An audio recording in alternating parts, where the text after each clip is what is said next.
Hello. Hello. And we are live with our holiday episode of the Sausage Factory. Today we will be watching and discussing live Jingle All the Way starring Arnold Schwarzenegger. It's a holiday classic. It is. He's got two. He's got two. Put the cookie down. That for 2 minutes. Maybe that'll make us wait for 2 minutes. Maybe that'll be next year's holiday show, the Jingle All the Way live commentary. That'll be interesting. I actually like that movie, so that'll be fine with me. Me too. I watched it just a few days ago. It's fun. It's underrated. Yeah. I haven't braved the sequel yet, but the original is a classic. Well, it's Larry the Cable Guy, so you don't have to do anything. Jingle All the Way. Yeah. But no, tonight we are going to be watching and discussing live the 1984 holiday horror classic, Silent Night, Deadly Night. I'm your moderator, Pizzow. Joining me tonight, I've got a Professor B-Movie Mike. What's up, Mike? Hey, what's up, guys? Be watching it off the double pack because Amazon saw fit to put it on back order the day it was released. So I don't have the Blu-ray, but that's okay. I just checked Amazon. It looks like the Blu-ray is back up to $34.93. Is it available, or is it still on back order? Nope, it's still on back order. But they doubled the price, but it's still on back order. So if you pre-ordered it at the $17.99, you might still get it sometime in April for that price, but no guarantee, apparently. Also with me tonight, Jay the Stingray. What's up, Stingray? What is happening, fellas? Yomo. Oh, Yomo. You only mean once. What are we drinking tonight, Stingray? This is a lively Colombian. Nice. Very nice. Is that a dark blend or a medium blend? It's a medium. Okay. So by lively, does that mean that they mix a little Coke in with it? I wish. Colombian. If it is Colombian lively, that's what they mean by Colombian lively. You know. Also with me tonight's Rambo Raff. What's up, Rambo? Doing good. Got a bit of the medal for the occasion. And thanks for having me on, like always. Always a lot of fun. Do you lose that can sometimes? Do you have trouble finding where it is? No, I have a stockpile of these. It blends in so well. I mean, I still don't know why they have this stupid fucking. I like the yellow better. It's just like I'm out there hunting deer, and I don't even fucking hunt. Just like crushing mellow yellows. Yeah, it's the dumbest fucking thing.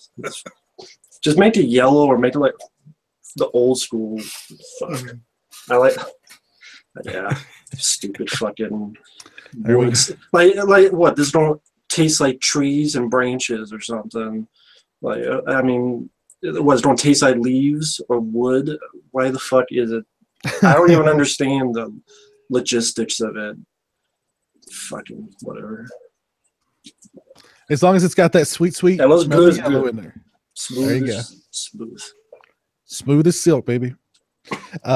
But yeah, we were actually talking about what Mike mentioned just moments ago about the lack of availability of Silent Night, Deadly Night, the new Blu-ray from Scream Factory.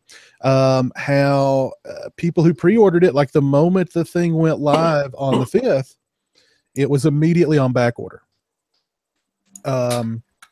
And apparently now it was listed on Amazon for like $17.99. Now we just checked, it's like $35, and it's still on back order. So I guess it's a pretty hot title. It's the right time of year. It's it's a really nice Blu-ray. I gotta say, I was lucky enough to get my hands on it and on a second copy to do the giveaway that I'm doing over on my channel.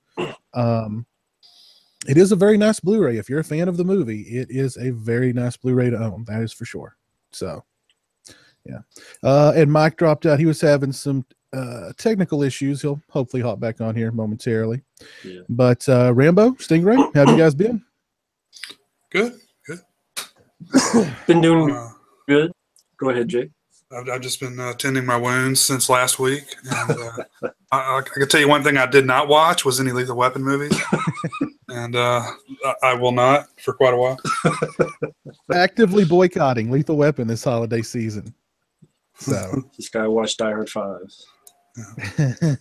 very fun, entertaining show last week in which we debated Lethal Weapon versus Die Hard. It's that damn Die Hard 5, man. It did it. That was like the trump card. Every time you said anything, but Die Hard 5. The weird thing is, I'm actually a bigger fan of Die Hard than Lethal Weapon, but I'm glad we won. So, viva Lethal Weapon. Thank you, Die Hard 5. I love Die Hard 5 now. We won because of it. There you go. That damn John Moore. I do want to make an announcement right off the bat here, right at the beginning of the show, about next week's show.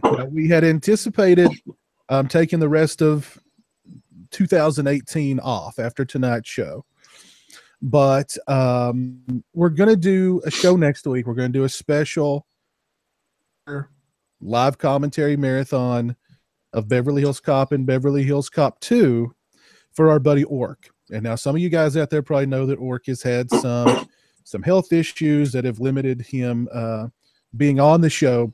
He pretty much missed all of last season, and he's missed quite a few shows this season too because of those health concerns. And I don't think Ork would mind me telling you guys this because we're all a family here. But 2017's been a really crap year for Ork. He had a surgical procedure done, very painful, very long recovery. And then he's discovered that he's probably going to have to go and have more work done very soon. On top of that, Ork's PC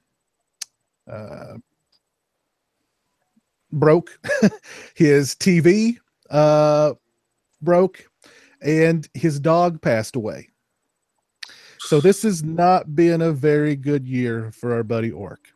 So what we've decided to do to help close out 2017 on a bit of a brighter note and hopefully get 2018 started off on the right foot is a fundraiser marathon for Ork. And because Ork loves the Beverly Hills Cop movies, we're going to watch Beverly Hills Cop and Beverly Hills Cop 2 back to back, and ask you guys to donate anything that you can to help Ork, get a new PC, get a new TV, just to help make 2017 at least go out on a brighter note. So that's our plans for next week. Mark your calendars. Next Thursday at 8, we'll be doing the Beverly Hills Cop 1 and 2 fundraiser for Ork. Yeah, even if it's $1 or such, or just to spread the word. And yeah, none of this is going to me or Piz or Jay or anybody. It's all for Ork because he's a nice guy. He's a good friend. And like Piz was saying, when you think it's worse, it's even more worse. And, no matter what any of us think of the year, I don't think anyone has had a worse year than him. With the bleeding, the surgeries that are not working, and on other stuff on top of it. And even then, the few times he's been smiling and not mean or rude or anything.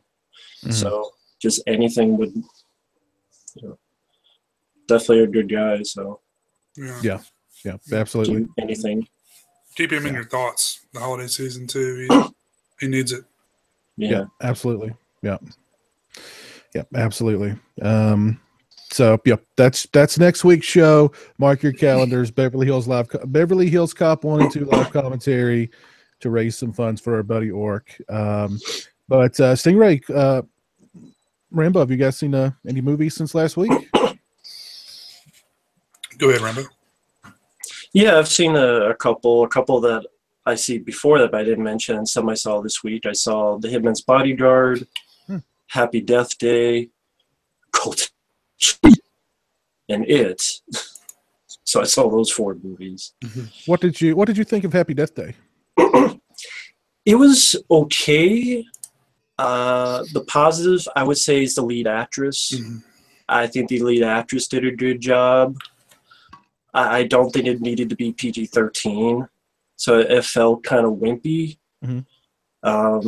Also, there's some stuff like I didn't understand why she didn't just try to rip the mask off of the killer 5 minutes in. Of course, the movie would be 5 minutes later, but it's like this whole murder mystery for those who never saw the film.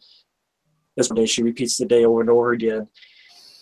But it's like she could just rip the mask of the killer, see who it is, die, come back, and then she knows who it is in 5 minutes. So I mean, it's what it had going for it. I think the lead actress did a good job. She actually had an arc for her character, but there was just something missing. Like it was okay. I don't know if I'd ever watch it. Yeah, I never buy it on DVD or anything, but it was okay. It just I don't know if it was the PG-13 that hurt it, or it was just kind of rudimentary.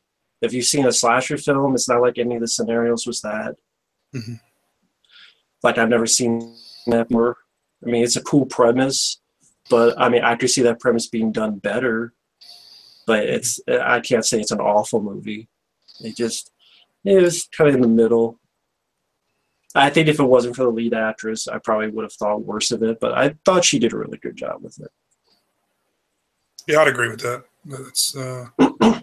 It's almost like it had potential to be better. But yeah, I didn't hate it at all. I liked the premise. I thought it was interesting. Not really that new, but I mean, considering the theatrical horror we get lately, I'll pretty much take what I can get. It's like the Groundhog Day slasher movie. Yeah. I don't get why they made it PG-13, especially when R-rated films, even to like The Conjuring 2, Sinister, this year Get Out, R-rated films are successful. And I think they need at least a little bit more bite and a bit more. Like it wasn't like this comedy, but I can't really remember anything that was funny or anything that was creepy or atmosphere as a horror. So it was kind of there. Okay. What about you, Stingray? Yeah, I saw 2 films in the past week from 2017 that I liked a lot. Logan and Logan Lucky. You want a Logan kick, huh? Yeah. Yeah, I know you had mentioned Logan Lucky was really good, and I hadn't had a chance to see it until now. And it was really good. And Logan is finally on HBO. I've been waiting for that for like a month. And I wish I had seen Logan sooner. It's a really good film. Yeah, I saw them both. I saw Logan ways back. I thought it was pretty good. Logan Lucky, I liked a lot. Yeah, that was a really good flick. Really good flick. What about you, Mike? Seen anything this week? No, I have not had a chance to watch any films this week. Been looking forward to watching this one tonight, though. Okay. Definitely hope to. We're under 2 weeks now. I got to start cramming some movies in, or I'm. So you've not started any holiday horror watching? Just The Nightmare Before Christmas. That's it. Okay. I went really busy, and of course, time flies. So next thing you know, it's like, holy crap! So I got to get on it. Yeah.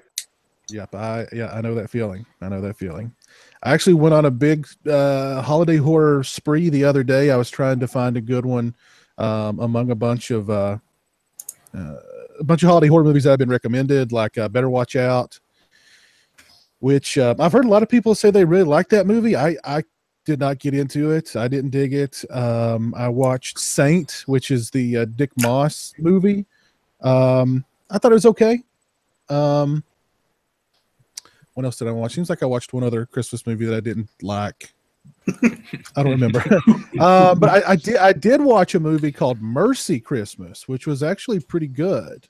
I actually did a review of it. I think I'm gonna put it out tomorrow. But it was a surprising little indie holiday horror, quirky kind of thing that I enjoyed.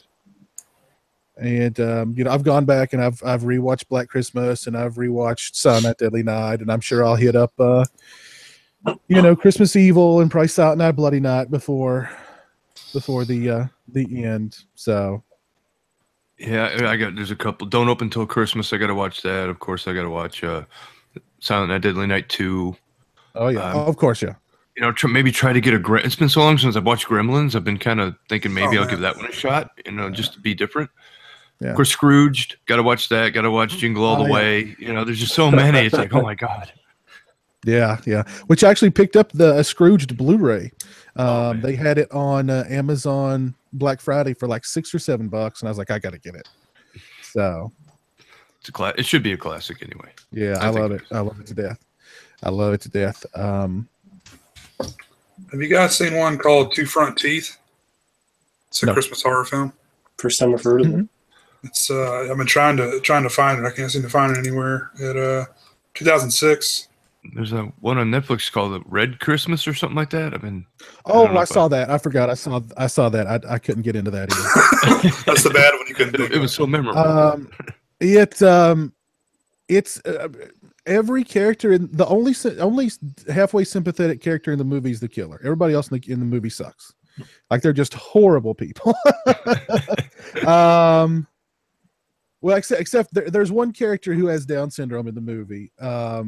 But even he at the end of it is kind of like a jerk. You know what I mean? So I don't know. It was weird. It was like a cast of the most unlockable characters being killed by the only one halfway likable character in the movie.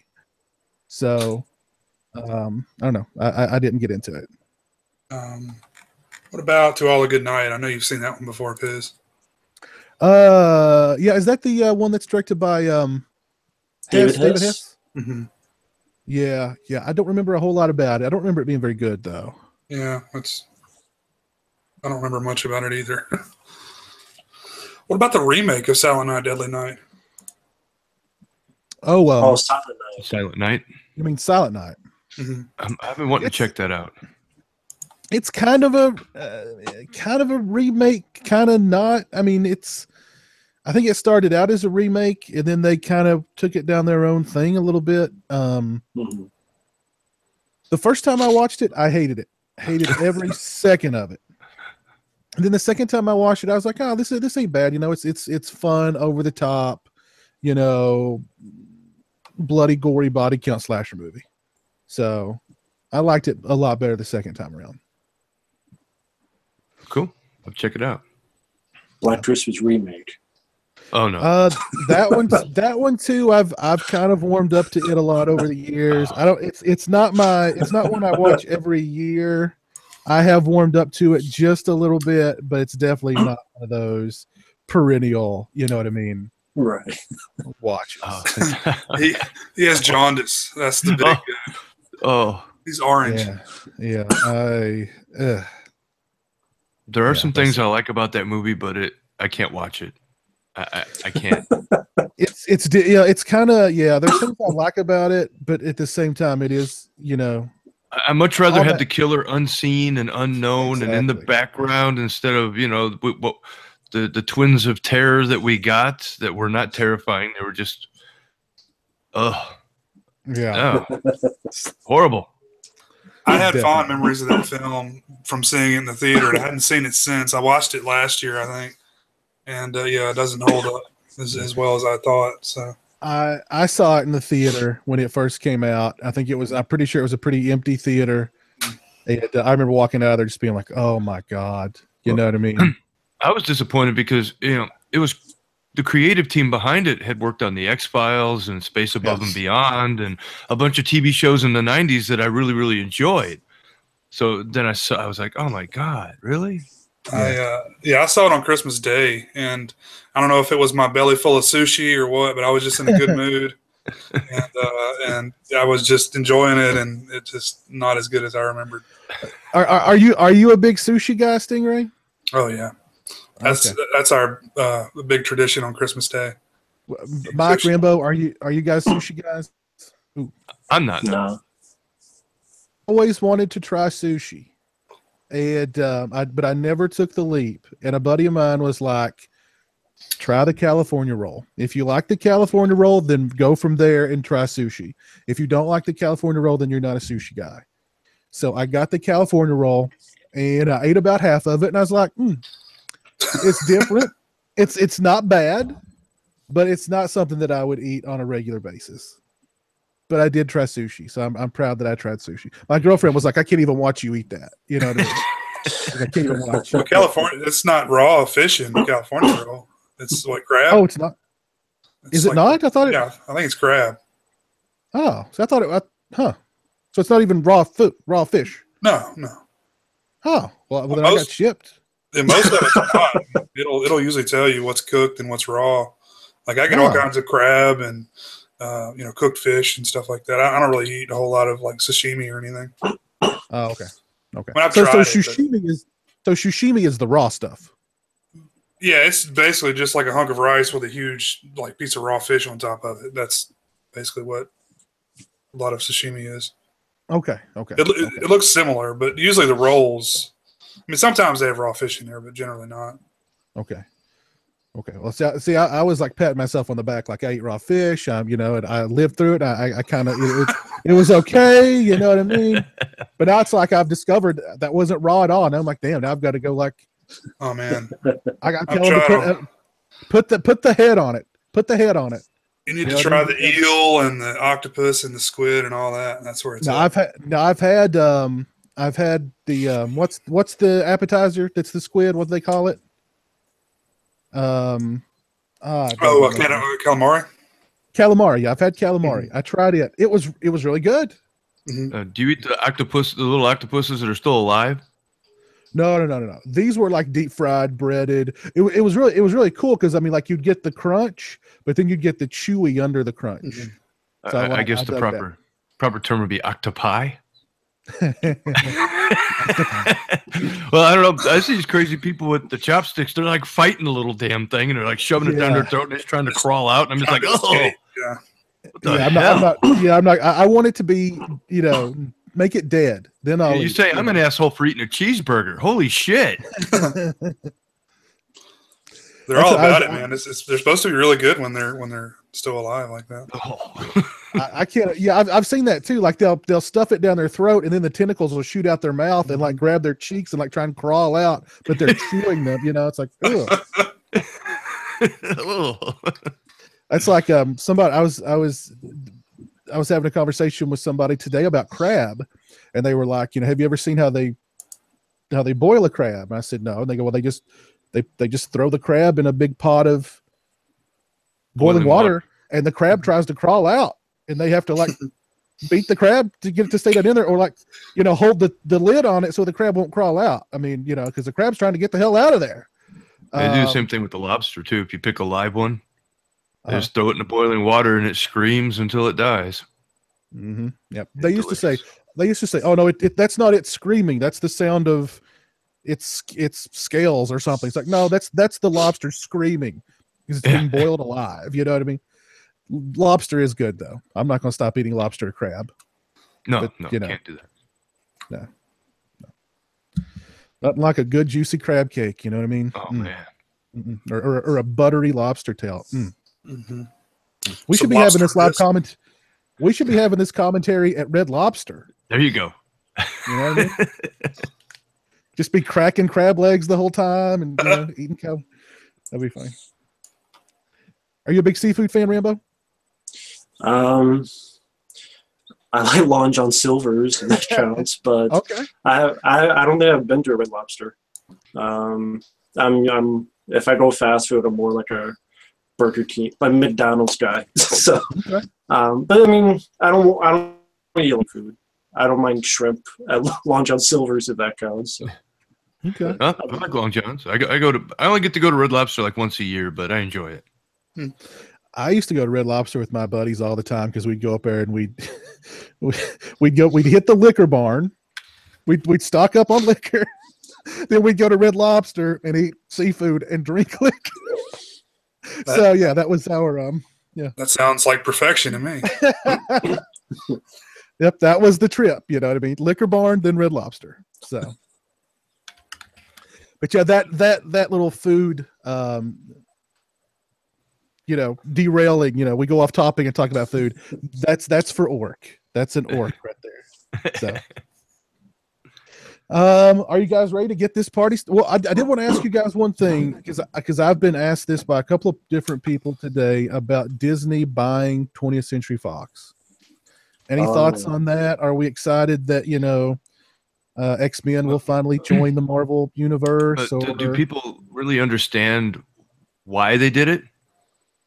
There's several layers to it that I completely understand. For one, Fox owned the rights to the original Star Wars movie. So now Disney owns all of the Star Wars license. So now they can actually go forward with, the original trilogy if they want to do that untouched, or if they want to bring out a whole box set. This opens up the avenue for that. They own all the Marvel characters except Spider-Man, which is still part. Sony still has him, but they got him on lease. And since they announced that they're going up against Netflix with their own streaming service, they now own all of Fox's television and movie content. So I completely understand why they did it. Am I happy about it? Not really. I mean, it's kind of cool that we might get an uncut trilogy of Star Wars. Hopefully that does happen and some good does come out of this. But I think you're getting close to being a monopoly at this point. And I don't have the antitrust laws memorized, but I think they're skirting them rather closely. And I wonder how when will enough be enough? I don't want like everything to be owned. I don't want Disney to be the parent company of everything. Mm-hmm. But if they want to put out an R-rated Deadpool, they can still do it under the Fox label instead of a Disney label, because they'll own, the Fox movie division, so they can release R-rated entertainment under a different label, so it doesn't necessarily look like they did it. I don't know. We'll have to wait and see. What's the downside? Oh, I'm sorry. Did they buy all of Fox Movies, Fox Television, everything but the sports and the news? Okay.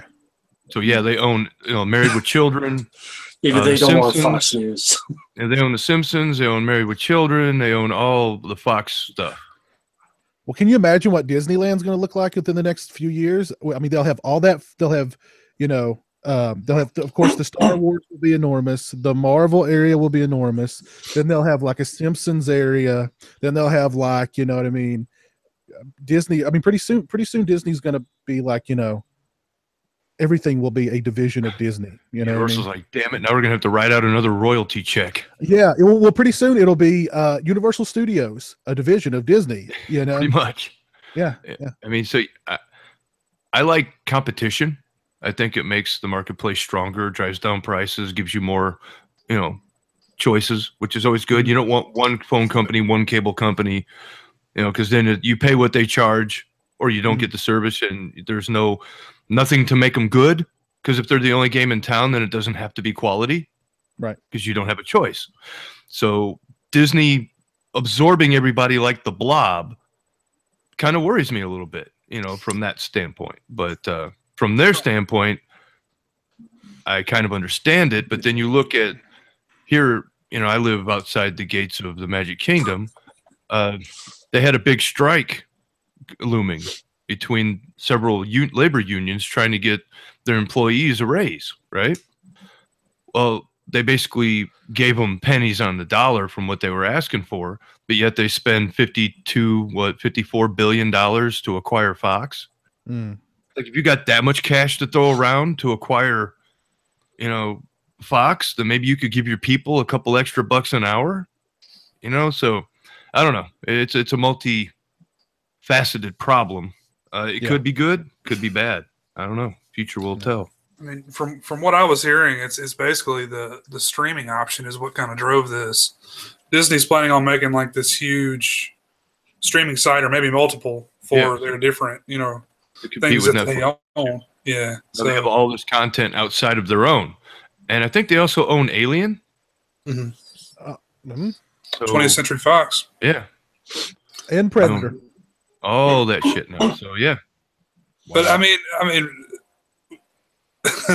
you guys saw Alien Covenant, right? I mean, how much worse could it get? I wouldn't exactly say that. I've got more faith in Disney to do something better with that franchise than I do 20th Century Fox. But somebody put up earlier today, it was the new Disney princess, and it was the Alien Queen. Yeah. It's going to be the new Disney princess. I thought that was funny. Yeah, that's cool. Well, let's queue up our respective copies of Silent Night, Deadly Night. Let's get it right at the beginning, as close as we possibly can to that 0.00 mark. Well, actually, mine actually starts with a message about the transfer. So Mine starts with a message about it's the uncut version, so it's the quality is going to vary or whatever. But the closest I could get is like 001. What's the runtime on your copy, Mike? I'm just curious. 124.55. Okay, cool. That's right about what I meant too. Same with mine. You guys want to go right to, let's see, let's try and get to. Mine just starts with the singing, like you hear singing in the background. Okay, let's try and start with like as soon as you hear the singing, like pit pause. All right. So we'll be at least somewhat queued up. And while everybody at home, if you're wanting to watch the film with us, is getting their copy queued up, let me say hello to some of the people watching tonight. I see Movie Man 95 is watching. How are you, buddy? Pumpkinhead NC84 is with us tonight. Fun Ghoul Blue for Life. Chris Wynn. Already there's talk of The Last Jedi in the chat. I have my seat reserved for next Wednesday. If you guys start putting spoilers in here, I'm leaving. No spoilers, guys. Yeah. No spoilers. I've tried to stay off social media because some of those early reviews are already out. So I'm trying to stay off of social media. Just forewarning, you're going to get banned from the chat for a little while. Start doing that. There you go. Forewarning. Stingray is moderating the chat tonight. Holiday Styles is with us. Joseph Purdue, DJ Donley. Max Punishment. What's up, Max?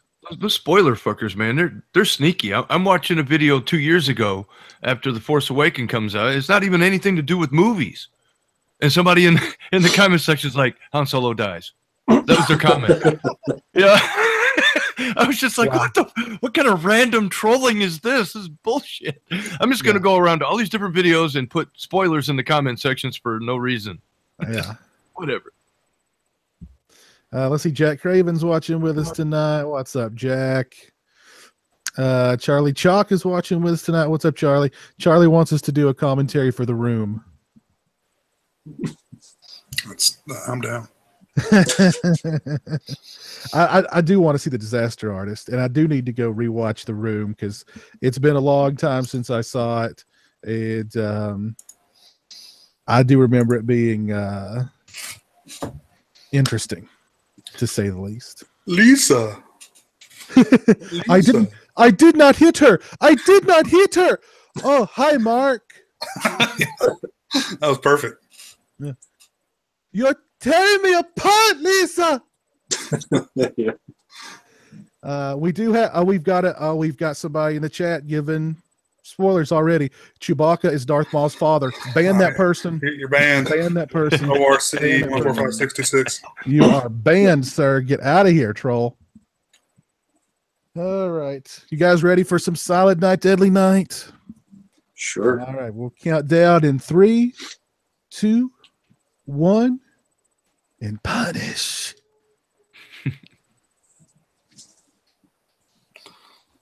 Feeling very naughty tonight, guys. Uh-oh.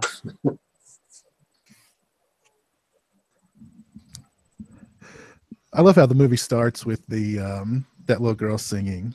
I think it's really creepy. And that blood in HD on this new Blu-ray, when it's so red now.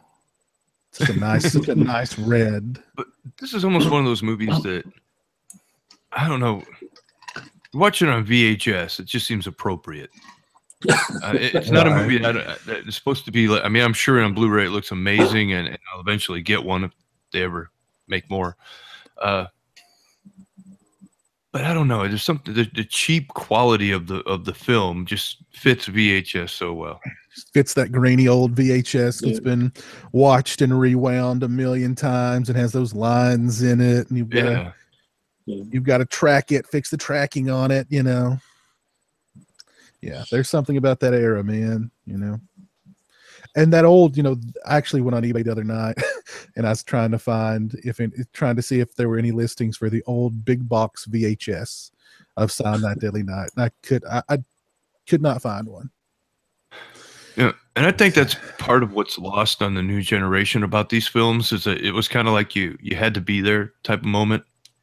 You had to be there to go to the video store to pick out the title, to take it home, to understand what that feeling was of, oh, this film was like a video nasty, and they were just tearing it apart. The critics were, and moms were coming out against it, and watching it was almost a rebellious act at the time, right? Mm-hmm. Yeah, and just the whole. Not even the movie didn't even matter. It was everything around the movie that made the movie better. Unfortunately, that kind of stuff doesn't exist in the modern time. Yeah, it made you feel like you were doing something taboo watching a movie that so many people have told you not to, including Siskel and Ebert. Which, if you've not seen the Siskel and Ebert review of Silent Night, Deadly Night, it's on Google. There are a lot. Go watch. Look up Siskel and Ebert like horror reviews on YouTube. You'll see a lot of them just absolutely destroying pretty much every movie that we hold dear today. Destroying. And a lot of the movies that they thought were the greatest movies ever made, nobody's ever heard of. Exactly. Nobody talks about it. Been forgotten.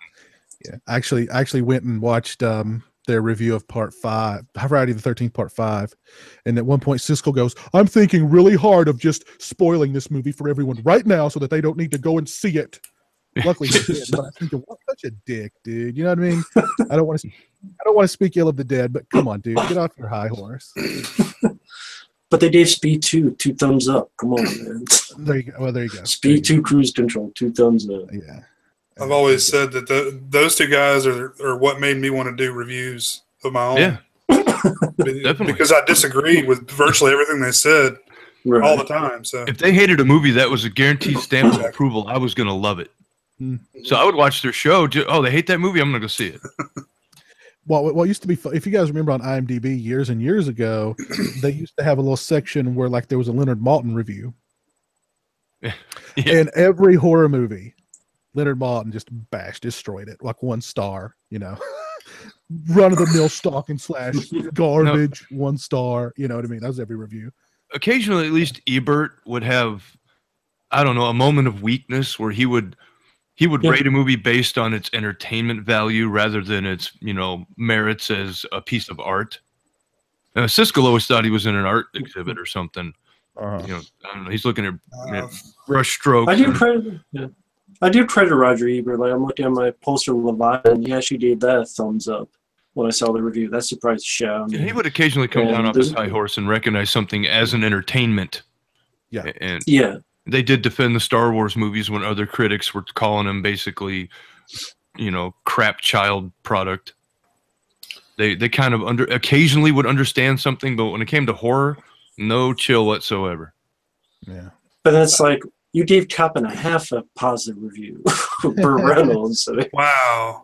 Roger Ebert. Like, Home Alone 3, the best of the Home Alone movies. Well, I mean, they went so far in their review of Silent Night, Deadly Night, they were calling out the people by name. They were like Charles Sellier, the writer, Paul Kamey, the studio. They were calling out people by name, like, these morally reprehensible people to make a movie like this, And they did that about Friday the 13th. Didn't they give out like Betsy Palmer? Yeah, they gave out Betsy Palmer's her address. Yeah, that's illegal, man. That's illegal. Yeah, you would think. I love this part where fucking Grandpa snaps. I know. I love this with Grandpa. Grandpa's so funny. I always kind of wondered though, because Grandpa's crazy. I wonder if the crazy ran in the family down to Billy, and I wonder if Grandpa's really doing this or if this is all in Billy's head. Maybe I'm just reading into it too much, but it's pretty deep for the subject matter, but you never know. Yeah. I don't know. I think maybe Rob Zombie should make a film. He could do the remake where he explains Billy's backstory. Oh my God.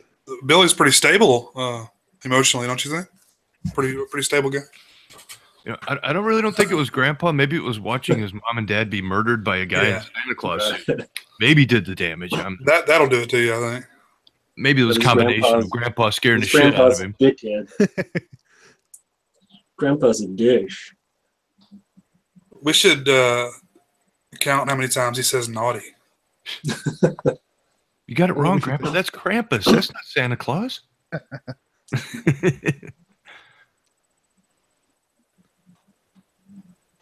We're on like 6 naughties already, right? So this old guy was giving it his all, man. He's intense. This little kid from the Problem Child movies. Whatever happened to that kid? He's got a face tattoo, I think. He's pretty cool.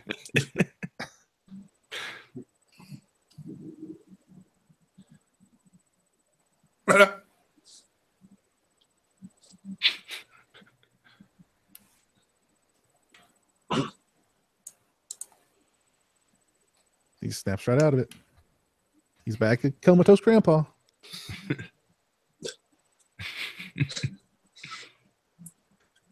So I guess in reality he's just faking it because he just doesn't want to talk to his family. He's like, I guess if you want people to leave you alone, and you're you're at home, what?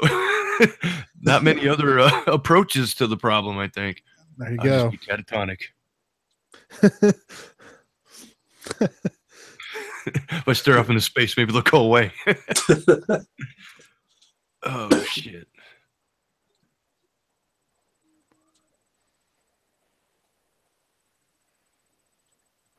How dare you show Santa Claus being murderous and evil? but it's not Santa Claus. It's a guy wearing a suit. That's But what little kids won't know the difference. And what the fuck is a little kid doing watching this movie? Exactly. I think that's more on you than it is on the producers of the film. Well, they were also getting at just the TV spots. How could you show these commercials on TV? And now my kid won't sit on Santa's lap, and you ruined it. And I think that was like the big controversy was the advertising. This is before the film came out. It wasn't out only for like weeks. Yeah, like a couple of weeks. It was a couple of weeks. Yeah. I think what happened was they was advertising, like they showed like an advertisement for the film, like in the middle of, Monday Night Football or something, and people were like, "Oh my god," Nowadays, no one would bat an eye. Nowadays nobody bat an eye. Yeah.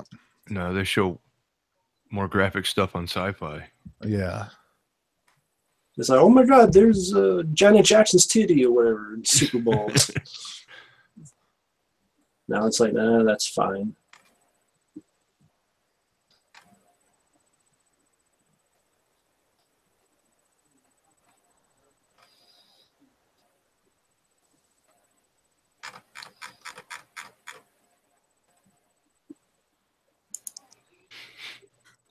I always thought this was cool. It's a wonder they didn't make them cut, because he shoots him like 3 times. It's a wonder they didn't make him at least cut out one shot, Right. Especially that headshot there. Well, this is the unrated cut, right? Did they cut it out in the theatrical? Well, you can tell the stuff that they put back into the movie, because it's a little rough. Even on like the DVD versions of the movie, the stuff they put back in the movie is a little rough. Kind of like the My Bloody Valentine when they put it back together. Yeah. Gotcha. Yeah.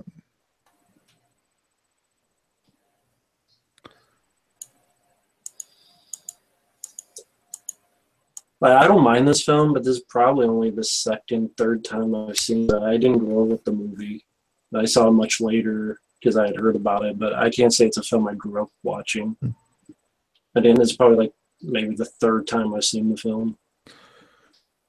And I liked it.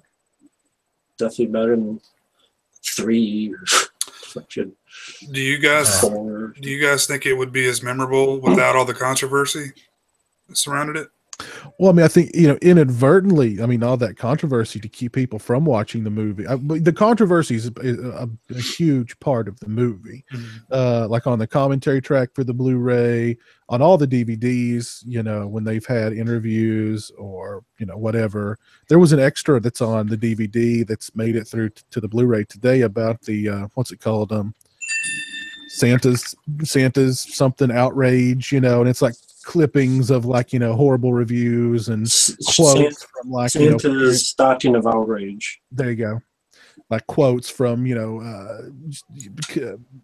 parent group leaders, talking about what a horrible thing it is for this movie to depict Santa as a killer, and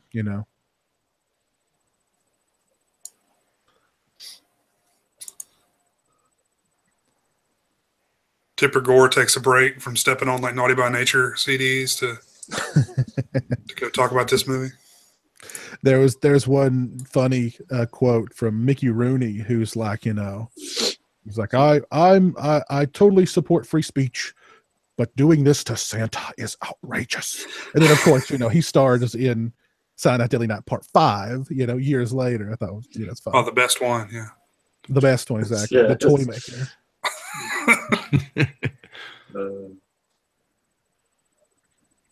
It wouldn't happen to have been sex toys.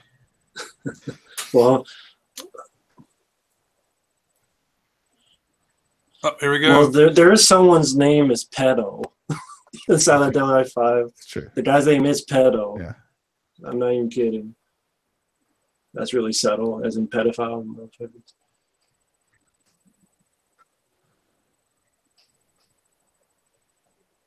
That's a pretty terrible name to have. Well, it's supposed to be like Joe Pedo, like Geppetto, because the other guy's Pinocchio. Oh, gotcha. Yeah. But it's named Pedo. Yeah. It's the toy makers. It's a different movie. So Eric Freeman saw this when he was a baby and remembered every detail. That's true. He remembered every The back single seat. detail. Yeah. Because I was there. There he is. I see the eyebrows. They're coming in. Every detail. Every detail. Man, what a waste. Exactly. So yeah, it's and of course, the movie's got a good dose of sleaze in it, and the prerequisite TNA. At least it does. Yeah, go ahead. I was going to say, because it's completely necessary to rip her shirt open before you slit her throat, right? Exactly. It's in the handbook. Hey, I remember that scene very well for some reason. But despite what reviewers said, at least it does attempt to build up a story for the character. It's not just senseless killing. Yeah, they ignore that. At least it's trying to build up who this kid is. Yeah, exactly. In my review, I said, this is like the only slasher movie, at least up to that point, where, in other slasher movies, the character development is more for the characters who are going to get killed. This is all the character development's really about the killer and, what made him snap in this series of events that made him, become what he is. And he is a sympathetic character. Explain it, William. Well, my parents were murdered in front of me like 2 years ago. I grew this sweet mullet in between the period of time. I've always hated the Mother Superior in this movie. Always hated her. Always hated her. Funny story. Robert Brian Wilson on the commentary and on the making of, he talks about she was, she was a seasoned actress, and she also was like an acting teacher. And so this was his first movie. So she was like, why don't you, let's get together and let's go over the script and let's talk about how they're going to shoot this and let's talk about blah, blah, blah. And let's rehearse. And like at the end of it, she was like, that's great. That's great. You owe me $35 an hour. So he had to pay her for that. Wow. Yeah.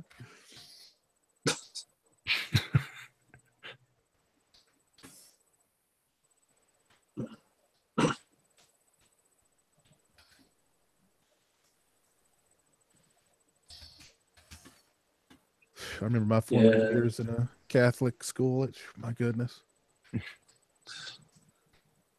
this nun is a bitch. Well, you have the sympathetic nun that tries to help him, who's like the only one in his life that's actually positive.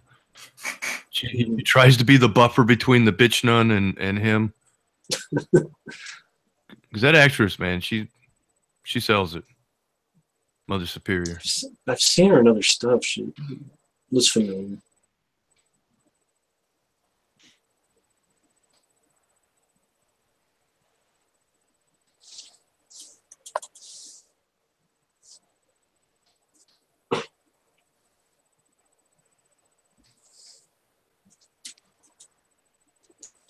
So Was it just the marketing as to why like sounds like Christmas Evil got nothing, but this got everything? Probably, I mean, probably Christmas Evil just flew under the radar. I think that was probably just a much smaller movie that got a much smaller release. Mhm. Are you guys fans of Christmas Evil, by the way? It was interesting. It's kind of an interesting sort of like taxi driver, but it's a guy wanting to be Santa. It's definitely more of a character piece than a slasher. Yeah, I think it's a little more well known now than it used to be. Yeah. It no, got a really nice Blu-ray release from Vinegar Syndrome a couple of years ago. No, John Waters is a big fan of the film. Yeah, I like it. I like it quite a bit too. It's interesting. It's yeah, I like The it. ending. Fiona Apple's dad, right? Fiona Apple's dad. That's true. Yeah. The ending's pretty crazy in that. Yeah, I love the ending. Yeah, I love the ending of that movie. I know, like 10 years ago, it was really hard to even find it. I think I finally tracked it down on like a bootleg copy somewhere. Mm.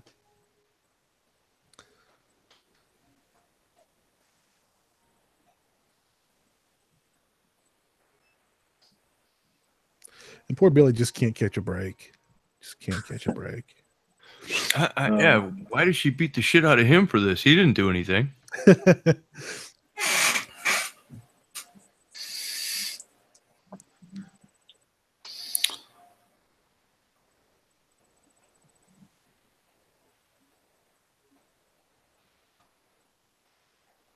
He's being naughty. He was being a voyeur.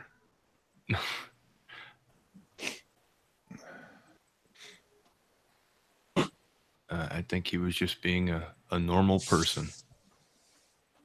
That age and that era. Second pair of breasts we've seen so far. Let's see, how long are we in the movie? Not even 20 minutes already.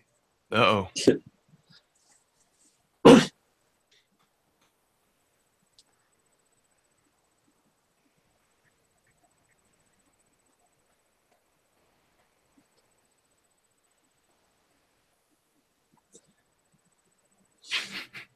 Yeah, what the hell? Now, if I was that dude, I'm not letting that old woman beat me with a bat. I'm sorry. It's like, you've already killed my boner, bitch, but you're not smacking me with that fucking thing. Especially if it hits your balls. God, I didn't come here to beat the shit out of a nun. But I will. But if you hit me with that fucking thing, my plans are going to change.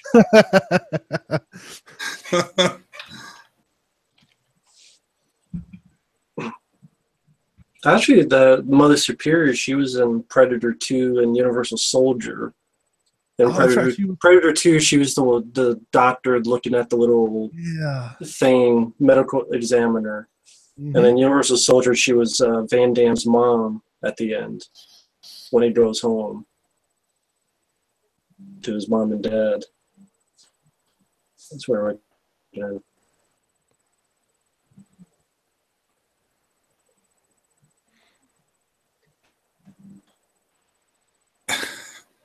This really has an odd like correlation like between like naughty and like sex is bad and punishment and it's all tied together really weird. Mm-hmm. But I mean it explains why he's nuts.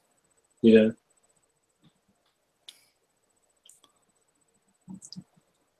Well, I mean, punishment is absolute. So I mean, naughty equals punishment. That's true. That's true. I think she's just a masochist. I think so, yes. I think she fucking needs to get laid or something. Well, or celibate for that many years, that turns you into God knows what. I mean, sit on her own face or something.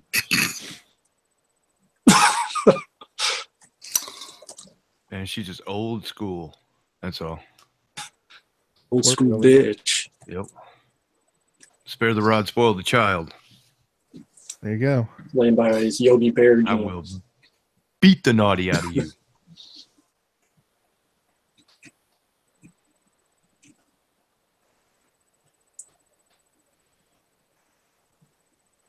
A toy, see? Sound Daily Night 5 toy maker. Coming There you go. soon. Somebody in the chat was asking if we'd seen the other Silent Night Daily Night movies. And yes, I think we all have. I stopped at Three, 2. three and 4 kind of run together for me. All I remember of 3 is Bill Moseley with a cereal bowl on his head. Part 4 is like barely even. It's not even like a slasher movie. It is directed by Brian Usna though. It's like witches and stuff and Yeah. bugs. Yeah. Clint Howard. Clint Howard, yeah. And then part 5 is The Toy Maker. And it's a modern retelling of the Pinocchio story. Oops.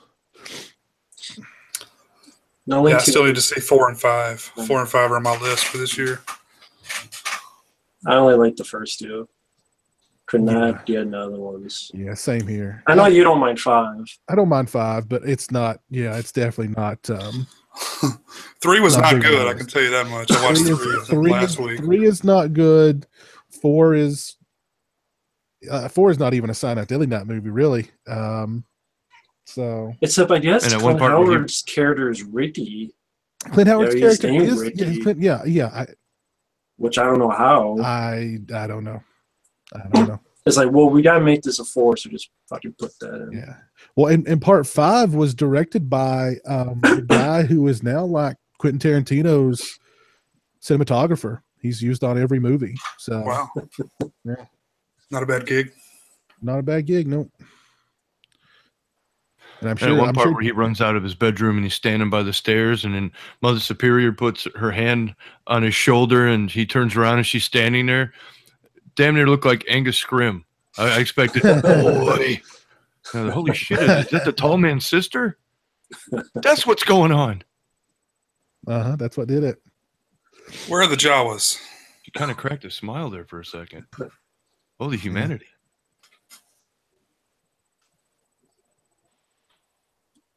No, she's just one of those old school people that it's like, if you're nice to a child, you're doing them a disservice. It's like you must be mean and motivate them to be good people. Because if you get weak on them, they will be weak. You know, that's like old school shit.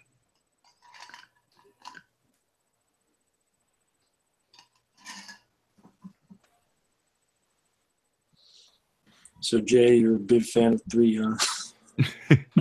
Yeah, man. It wasn't that great. Bill Moseley saying 3 words and psychic lady. Yeah. Lots of pandering where nothing happened. And this is just cruel. I mean, what's the mother? I mean, the Mother Spirit Yeah. total masochist here. I mean, in No, a way, she's she making him is face his the fear.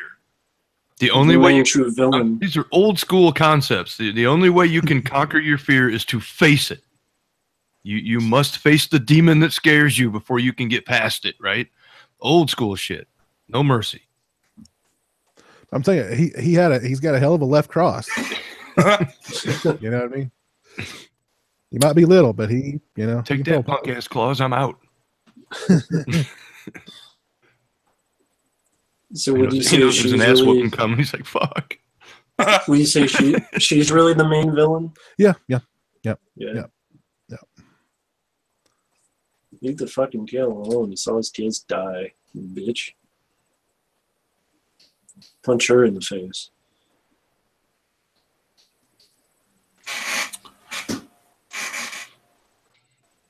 Looks like Gomer Pyle's dad or something.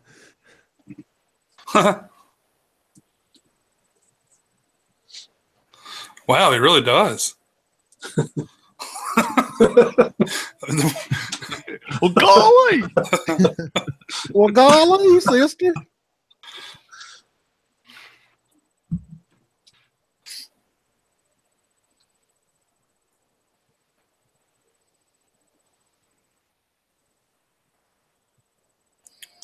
Tight ass jeans for the 80s. That's the What are we 80s. Ready for doing the up a, down on the man for? ready for a Levi or Budweiser commercial.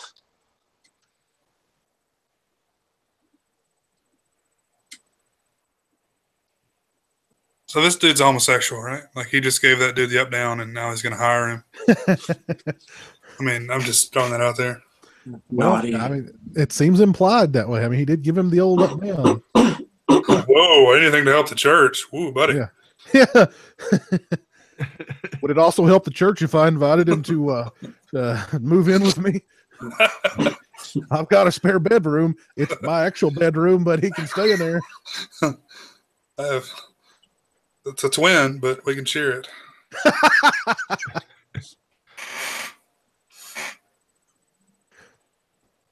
Yeah, he's gonna do fine coming over and banging my old lady. I'm gonna enjoy watching that. You never know what angle. You know, there's all kinds out there. Takes all kinds. Yeah, it does.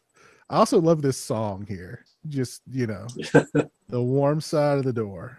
Good stuff. Thanks for me. I got milk.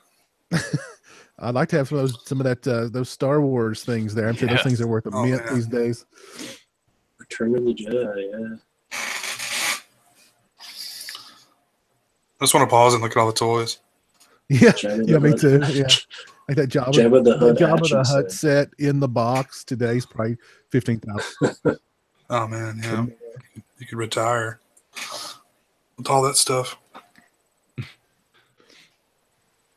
Like, oh shit. This guy again. I had a friend who had a bunch of old GI Joe figures and vehicles and like just a ton of stuff, like a huge box full of stuff. He put them on eBay, and they sold for a ton of money. And he was like, I don't know how much this is going to cost me to ship. He actually put shipping $100, and they still bought it, and the shipping turned out to only be like $20. Oh wow. Yeah, it was a ton of stuff though, man. He had a ton of stuff. I imagine those Kung Fu grip ones are really sought after because those hands would solidify after a while, and then the fingers would break off, or they would crack. You know, because you could get one in good condition. Somebody'd probably pay quite a pretty penny for it. Well, those old Halloween costumes that we see here shortly, those things go for a lot of money online too. Like those old school, you know. If you can find any of those that are still halfway intact, I used to love those. Yeah, it was the plastic mask with the string, the nylon little string, and then the plastic, almost like a big apron or something that you put on. Exactly. You said it. The shower curtain. It was like painted to be whatever character you were supposed to be. Exactly. I'm Skeletor. See? Can't you tell? Yeah, I'm sure there's many photos from the 70s with me dressed in one of those. Oh yeah. Well, they were cheap too. I mean, you know, compared to other stuff. Yeah, I had a couple myself. I remember a couple of Christmases. I had those too. Oh man, my mom used to take me. A couple of Christmases, a couple of Halloweens. I had those. I used to go to this costume shop where they had like, that was the only place you could get Don Post masks and all the stuff they use in the movies, but that shit was so expensive back then that it was just like there was no way you were going home with it. Yeah. It's like, oh, I want that mask, but they're hundreds of dollars even back then, and of course that was it's thousands now, right?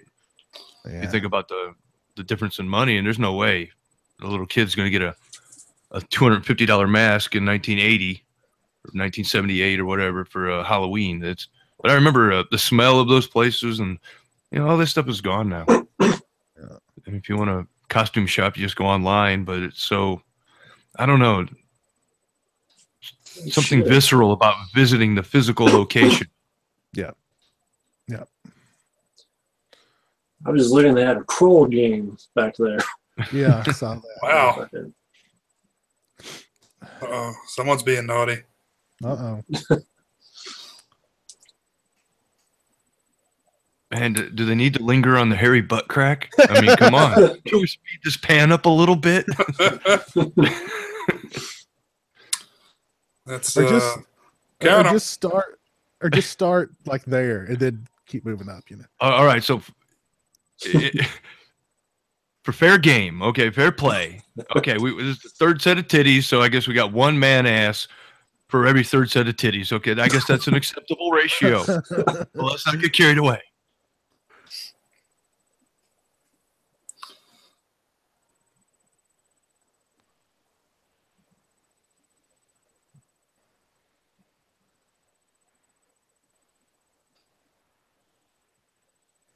All right, already. Come on.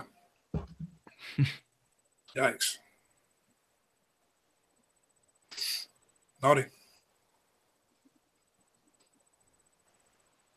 I mean, he's pretty damn old to still be living there.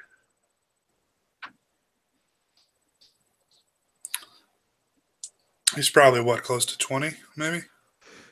I think that's probably what they want to. Yeah. I don't know how old that kid is, but He looks pretty good. 7 or 8, maybe. Maybe I don't remember exactly. Maybe he's like 17, almost 18, or Yeah, something like that.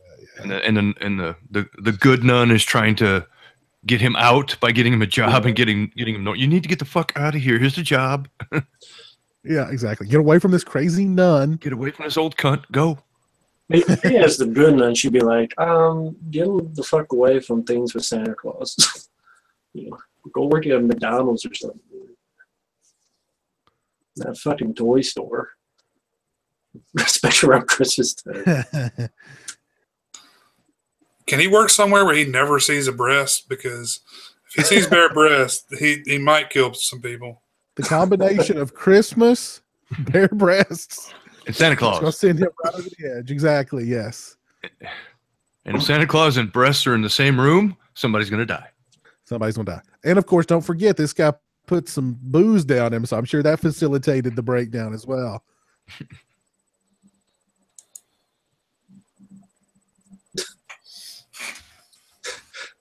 I'm just laughing because the toy on the bottom is squirt. Skirt,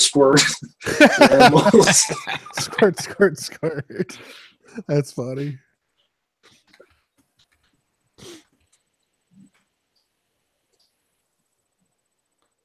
Hey, go mobile. Well, golly.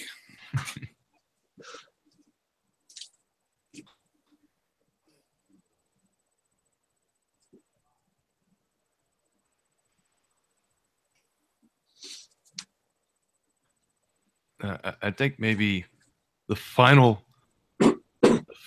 straw that broke the camel's back would be making him dress up like Santa Claus. Yeah. Yeah.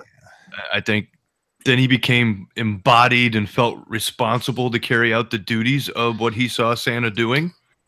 So did the nun just not tell these people about what happened? Like, No, clearly not. Clearly not. I mean, it's, Standing in the mirror, staring at himself like, "Oh shit! There's a fire axe right over there. Need that I'm fire about to axe. kill these motherfuckers now." It's like, well, I guess a lot of people are gonna have to die. It was your idea, bub. Way to go, Gomer. go mobile, you messed up again.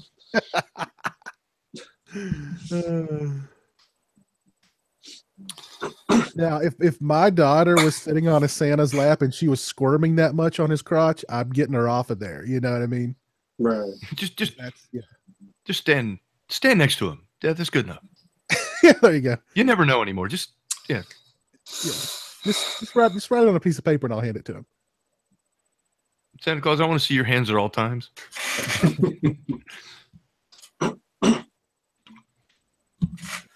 We were talking about Jeremy Irons last week, and I remember an interview when he was doing Lolita.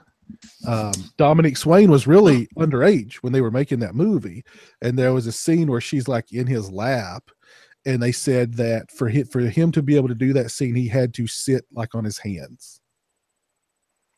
There was something. There was like weird, like so many people had to be there watching, and like, you know what I mean. He had to like sit on his hands or something weird like that just for them to be able to shoot that scene of her like on his lap because she was underage. Why wouldn't they just cast an 18-year-old that looks younger than she is? Why That's didn't they stupid. have that same kind of mentality behind the scenes? You know what I mean? It wouldn't be going through all the problems that they're going through now. That's Right? actually a really good question. Yes. If the hands-off approach had been all-encompassing, Yes. I might have had a little more respect for them. They were only doing that because they had to. Yeah. She's like, oh man, maybe I should have told him about that whole Santa Claus thing. Oh, what? Wait, I left something out. Hold on. Oh, I fucked up. She should have looked at the calendar. She should have looked at the calendar and went, oh my God, it's December. I forgot that too. You're making him dress up as what? Oh, dear Lord. What have I done? Or she probably should have just been like, instead of hanging up the phone, just been like, run, run. Well, maybe all along that was her plan to get rid of Mother Superior.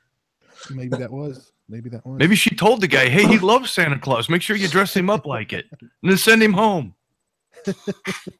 I like this guy. He's fun. He said, it's over. It's time to get shit-faced. Yeah. And poor Billy's just still sitting there in the daze.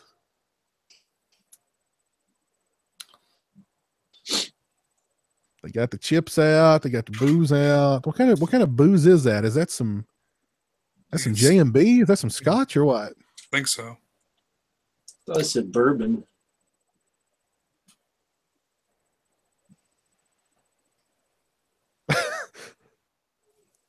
Oh, shit. I was going to be drunk and crazy. Always a winning combination. You a big fan of J&B, Stingray? Or just scotch in general? Yeah, scotch in general, yeah. Hmm. J&B's not bad.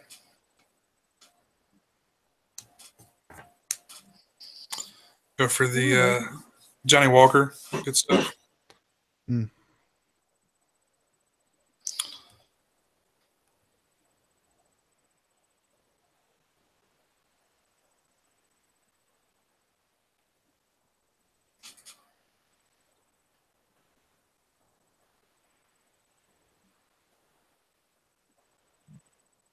I love all these shots of the nutcrackers and the creepy Santa and all the.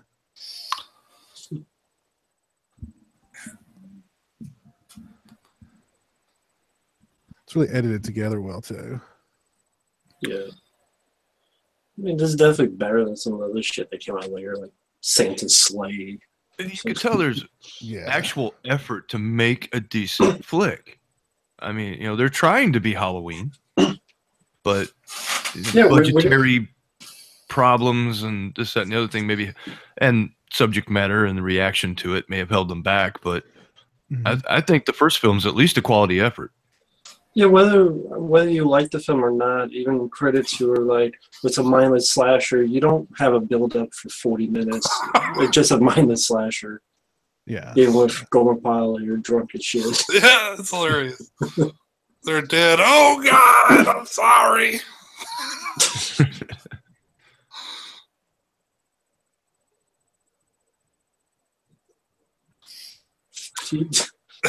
It's plant the idea. You got a long night ahead of you. Oh, I tried to gotta kill people. Fuck. Deserves to die for stupidity. This movie is like instructions on how to make a serial killer. It's like step number 1.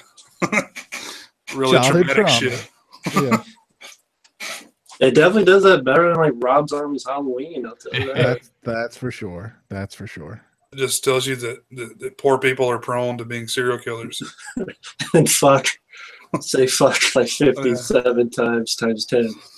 If your mom's a stripper and your dad's a deadbeat, you're going to be a serial killer. Because love hurts. We talk about those movies so much on here. We really need to like do something like maybe not a commentary because I know that would be like hard on everybody. Like, I'd like to watch them again. It's in some fashion. I'm always not. I'm not gonna watch them alone. But. Yeah.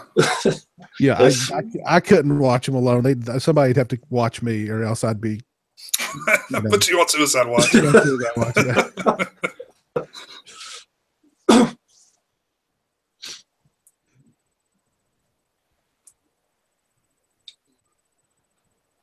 How many cans of hairspray do you think this guy has in his hair?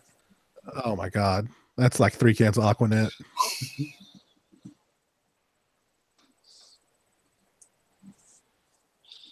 I think briefly, I know you guys mentioned the remake. So it was supposed to be more like this, but then they changed it, or? Yeah, that's what I'd heard. I mean, I think it started out as pretty much a straight up remake, and then they it veered off into its own kind of thing. Yeah. Yeah, I'd heard from a few people that wasn't that bad. I kind of avoided it when it first came out, but I might try to watch it at some point. Yeah. Rambo mentioned Santa's Sleigh.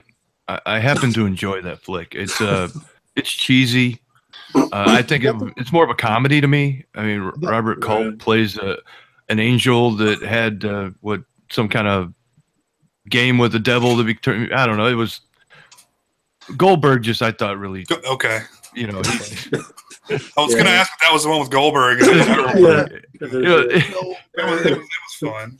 the opening dinner sequence. He's got Fran Drescher and all these other people in it. I don't know. It's a comedy to me. It's a good time. Yeah. Now let's see. What's the one? Santa Claus, CLAWS, the John Russo movie. That's John Russo. You know it's going to be good. Yeah, yeah. That one's something. That one is.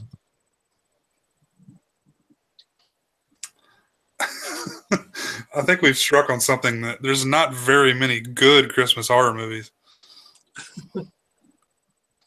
Well, I mean, the ones that are ones people always talk about, like Gremlins I mean, that's yeah. or something. That's Would that be quite considered a big. Christmas movie though?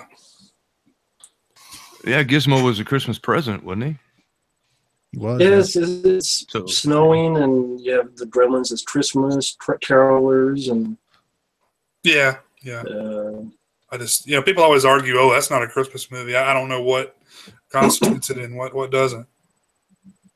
well, I mean, just her whole speech about Santa being caught in the Oh chimney. man. I Her guess some dad. people expect a documentary about the holiday itself before it's actually considered to be a Christmas movie. I don't know. I don't know what the criteria are. It's different for everybody.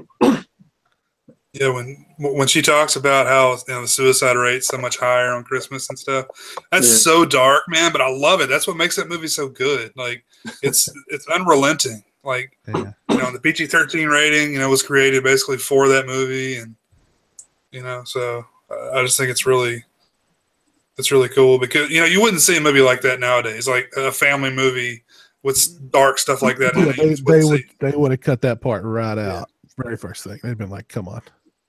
Yeah, they want someone higher ups wanted to cut out, but they stuck with their guns. I watched Gremlins just the other day. I need to rewatch Gremlins 2. It's been 20 years since I saw Gremlins 2. It's on Netflix right now if anybody wants to see it. I've got a Blu-ray somewhere, but it's so much easier to just put on Netflix. Yeah, I can see what I mean by the footage changing, sort of. Yeah. But if you're watching it like on DVD, it's not as bad, I imagine.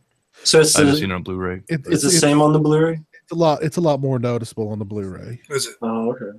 Yeah, Huh. they've done a really good job with this this transfer. It looks great, but when it does shift to those inserted scenes, it's very noticeable. And I got like the how crazy some of the scenes aren't just gore; it's just reaction shots and more Yeah. building shots, which I think is really cool. It adds more to the scene. That's our fourth pair of breasts, by the way. And then we got a replay of the original pair at the same Exactly. time, almost side by side comparison. That was cool. True. Well, I mean, where's her gratitude? She was about to get raped. Okay, he came out of nowhere and he killed him, but I mean, he prevented it. Why are you being so naughty, Pamela? Yeah, gratitude. He was, in his crazy brain, he was helping you. Cover those tits up before I kill you too. That's what you should have said. Keep shaking them things at me, and you'll die too. Come on, let's go. Oh, never mind.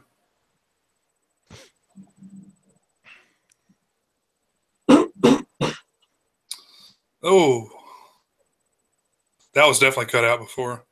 Yeah. Nice. Yeah. This old bastard's got to be drunk as Scooter Brown by now. He has been sipping on it for quite a while. He has. He's gone. He's a goner in more ways than one. Okay.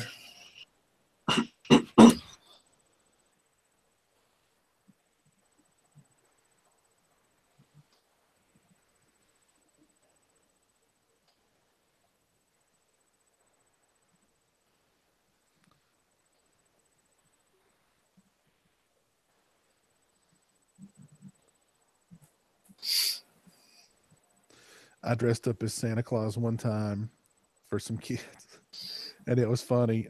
There was somebody had dressed up before me while I was getting ready. It was a smaller little kid, this smaller, skinnier little kid, and apparently the kids weren't digging the smaller, skinny little kid. So then I walked in as Santa, and actually one of the parents goes, "Oh, look, Billy, you'll like him. He's much fatter." Or something like that. That's the fat. Look here, and he's all fat or something like that. I was like, "Bitch, your damn kid in the face." You know what I mean? The next Leatherface, asshole. Exactly. Yeah.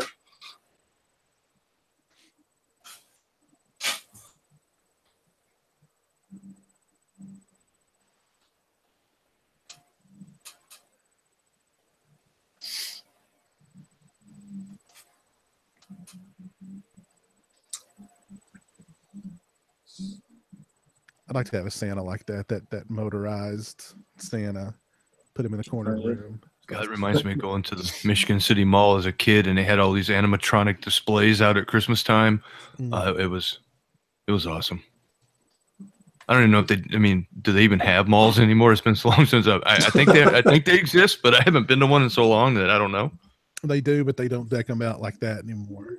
That's a shame. They'll put some reefs here and there and some lights, and that's about it. They would have these huge displays, and it was great. I remember there was an old department store, kind of like this actually, that we used to go to, and they would dress it up, kind of like this, and it was really, very Christmassy. Goma pile. Kill Goma pile. I mean, the Michigan City Mall would have like a reindeer stable with all these animatronic reindeer that would be like pretending like they were eating the grain. And the next one would be the toy shop with elves making toys. I mean, it was really involved. And I just feel like people don't appreciate stuff like that anymore. Yeah. The effort it took to do that. I mean, it was appreciated, but why do it if it's not appreciated? Yeah. It's a shame. Everybody's too busy looking at their cell phone to give a shit about stuff like that anymore. Yeah. I mean, just malls in general are dying. I mean, you can find so many videos on YouTube of absolutely dead malls. Yeah.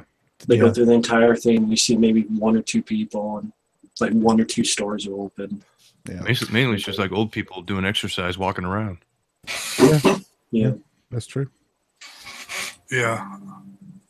Yeah, I'd love to see the drop retail took on Black Friday and stuff versus online sales, because they got to buy their gifts somewhere, right? Mm-hmm. Yeah, I mean, I've done all of my Christmas shopping Amazon, every bit of it. And physical media too is taking a beating, which we've predicted for years. Yeah. But actually, a video, I was watching an unrelated guitar video, and he was talking about, CD-ROMs are okay if you're over 32. but if you're under 32, nobody does physical media anymore. And it was just such a matter-of-fact statement, holy shit. Wow. Yeah. My entire generation's been marginalized in one sentence. That's great.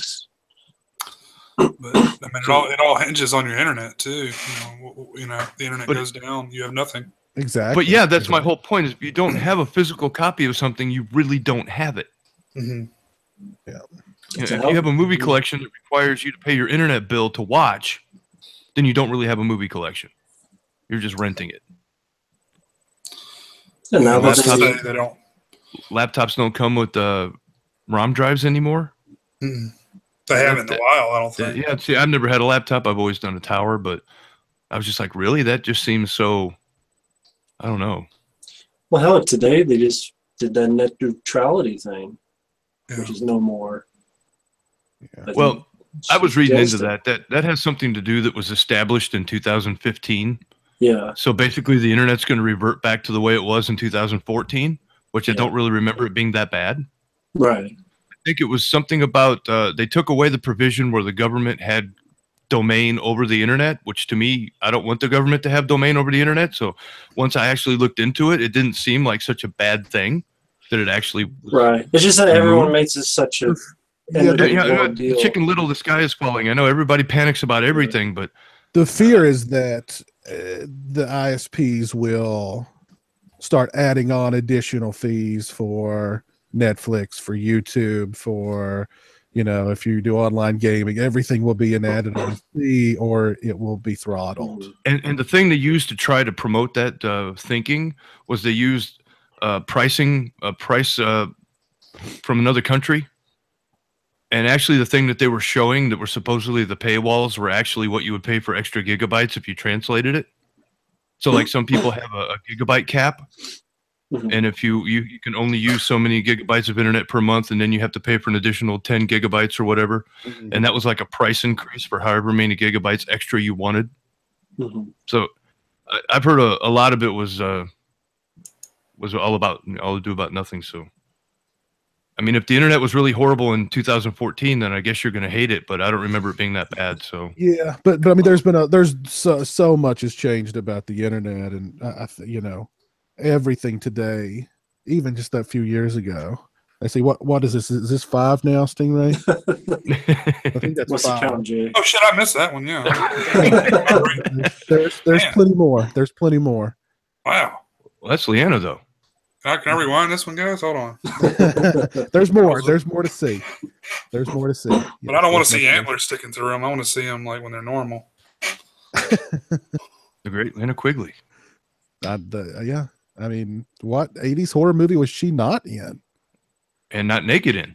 Friday the 13th. Oh, that's true. That's true. I think that's the only one. She was. If it wasn't sleazy, she wasn't interested. She always did it. She did all of those. Yeah, I appreciated them. And I'm surprised she wasn't in Friday the 13th Part 5. Yeah, really. that's She probably well, auditioned. You know, Her pay grade was probably higher than anything. probably, yeah. But maybe we wouldn't have had Debbie Sue Voorhees if she had done it. So Debbie Sue. But I can see what B-Movie might talk about the physical media, because I think maybe Sally is just going to be more of a collector's market in the future. Because, like, the other day, I got this movie, Mutant, on Blu-ray from Code Red, which for anyone who saw the film, the HD is fantastic. It looks like a movie that came out this year. That's how good they remaster it. But I think it's just going to be more of a collector's market in the future for physical media.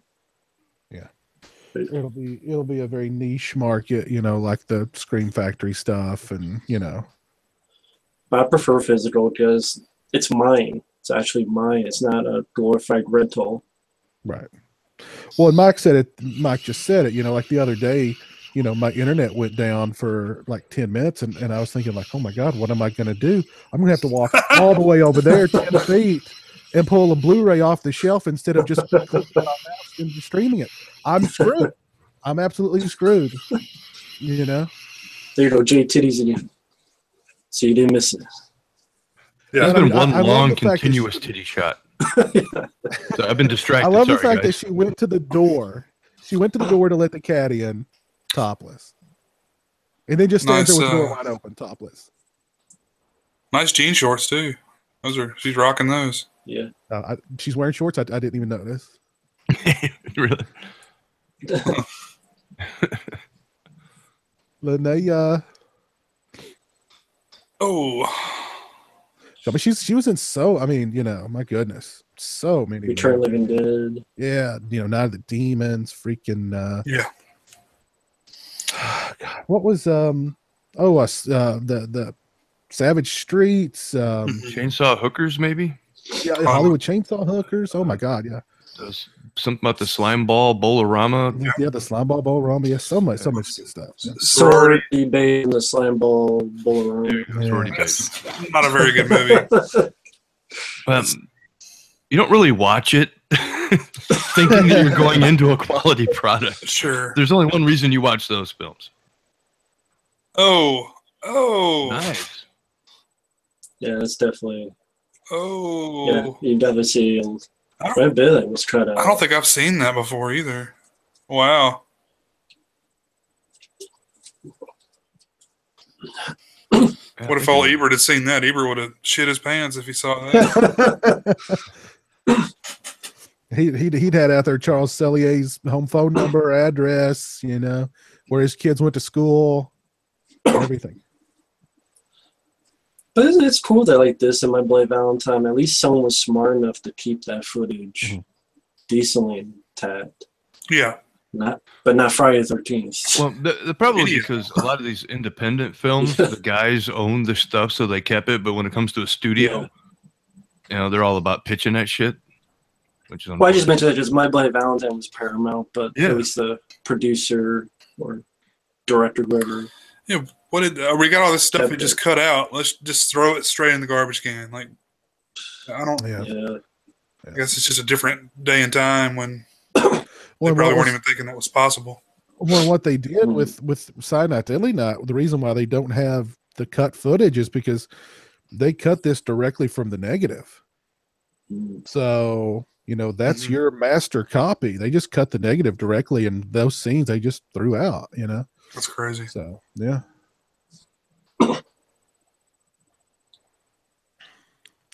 Joe Reese messaged me on Facebook, and he said, didn't Don Shanks do the stunt work in this movie? And he did. Don Shanks, who played Michael Myers in Halloween 5, did stunt work in this movie.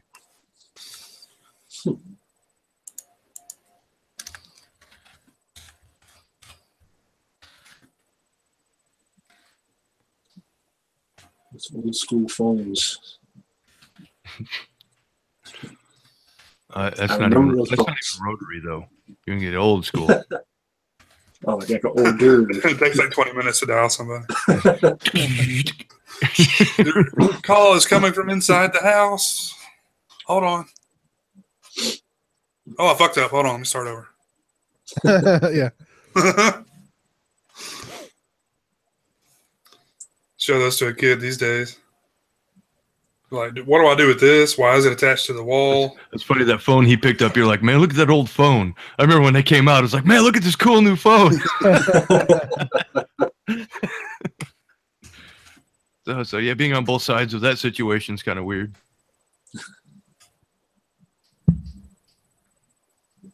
I was going to say before with that bow and arrow, it's kind of weird for that to be in a toy store. Like that's toy stores nowadays, bow and arrow that were actually. We were encouraged to hurt ourselves. That's how we learned. Not rubber at all. We used to have BB gun fights and throw firecrackers at each other. I mean, it was all out war. We used to have bottle rocket fights like every year.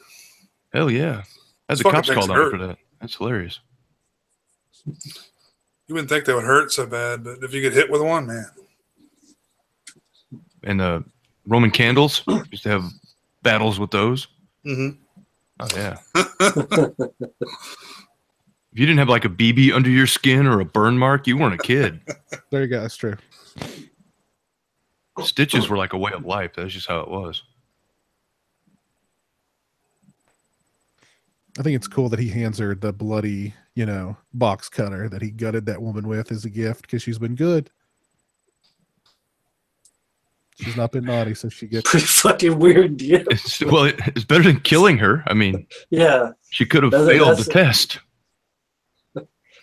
It's got to continue the cycle exactly. of crazy Santas.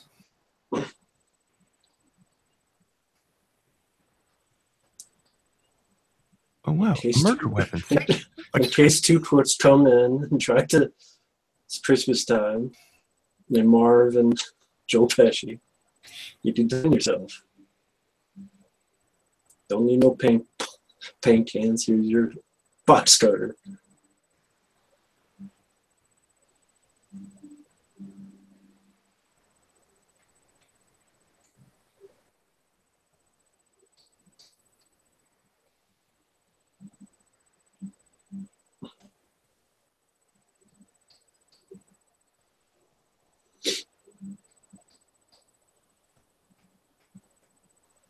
Oh, man.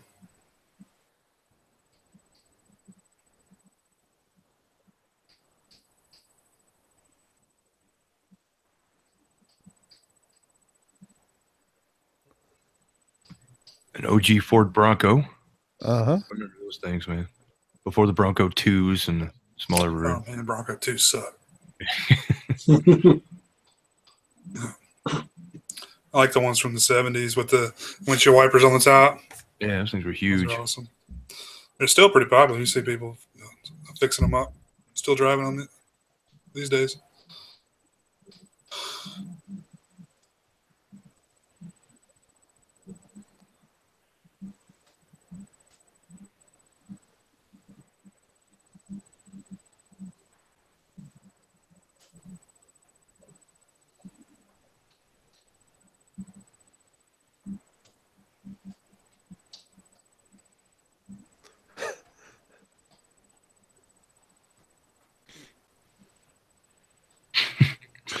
Thanks for ruining my child's magical Christmas memory, you fuckheads.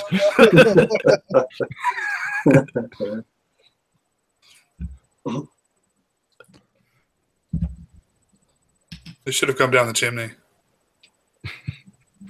Gotten stuck.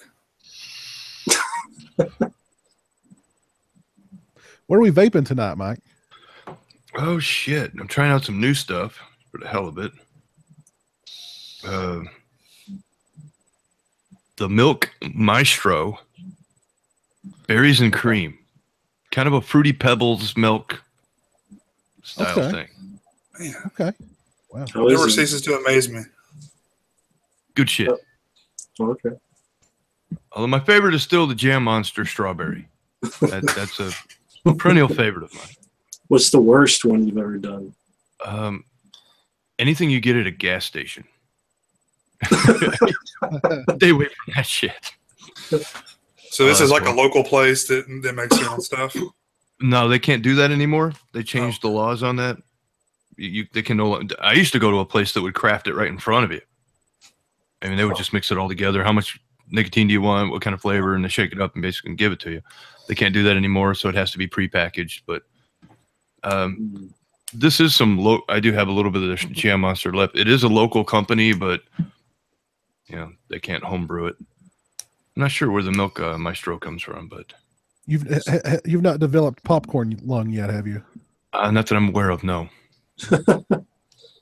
The horror reel notes that the Mr. Sims woman that got killed with the arrow was the nurse Michael Myers killed in the ambulance in Halloween 4, and I never had made that connection, but that's very true. Okay. Oh, okay.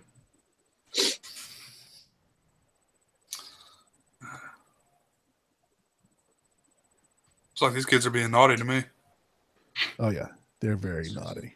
I don't know. That guy in the jean jacket's kind of hoping that they want to get naughty. It looks like. I don't know what his deal is.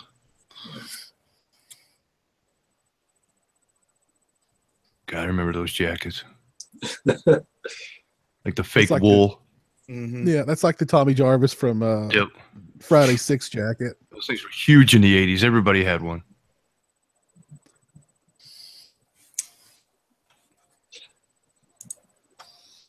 It's like that guy in Roadhouse. Didn't he say the line, "I used to fuck guys like you in prison"?